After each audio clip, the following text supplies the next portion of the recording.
আজকে আমরা এক্সেলেতে transpose function সম্পর্কে জানব, মানে হরাইজন্টাল টু ভার্টিক্যাল এবং ভার্টিক্যাল টু হরাইজন্টাল। তো এটা করার জন্য কি করতে হবে, আমাদেরকে এক্সেল চালু করে নিতে লাগবে। তো আমরা প্রথম স্টার্টে যাব, ঠিক আছে। এখানে এক্সেল EXCEL মারবো, ঠিক আছে। মাইক্রোসফট অফিস এক্সেল 2007 এখানে ক্লিক করলে এরকম পেজ আসবে। তারপরে এই পেজের উপরেতে আমরা কি করব, ঠিক আছে, এরকম একটা ডাটা বানিয়ে নেব, ঠিক আছে। হেডিং দিয়ে দেবো horizontal to vertical, vertical to horizontal, ঠিক আছে, ট্রান্সপোজ ফাংশন।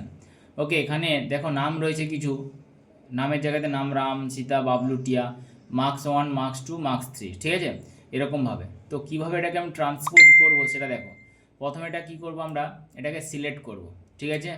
সিলেক্ট করার পর এখানে ক্লিক করব, সিলেক্ট করার পর Ctrl+C মেরে কপি করব, ঠিক আছে, Ctrl+C মেরে কপি করব। এবং যদি এখানে ডাটাটাকে ট্রান্সফার করতে যাই, ঠিক আছে, যদি এটাকে ভার্টিক্যালে নিতে যাই তো Ctrl+Alt+V মারব, ঠিক আছে। দেখতে পাচ্ছ ট্রান্সপোজ ফাংশন, ঠিক আছে।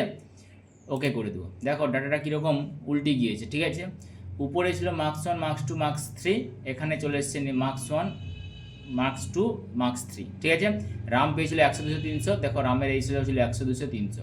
এটাই হচ্ছে হরাইজন্টাল টু ভার্টিক্যাল, ঠিক আছে, এবং ভার্টিক্যাল টু হরাইজন্টাল। এবার এটাকেও যদি তুমি এই অবস্থায় নিয়ে যেতে চাও, একই রকমভাবে যদি আমরা এটাকে যদি এই আগের অবস্থায় নিয়ে যেতে চাই, তো এটাকেও একই রকমভাবে এরকম সিলেক্ট করব, ঠিক আছে।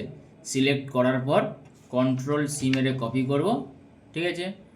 আর এখানটার কাছে ক্লিক করে দেব, Ctrl+Alt+V মেরে এটাকে ট্রান্সপোজ করে নেব, ঠিক আছে, ট্রান্সপোজ। ওকে, দেখো এখানে পরিবর্তন হয়ে গেছে, দেখতে পাচ্ছি আগের মতন চলে এসেছে, ঠিক আছে।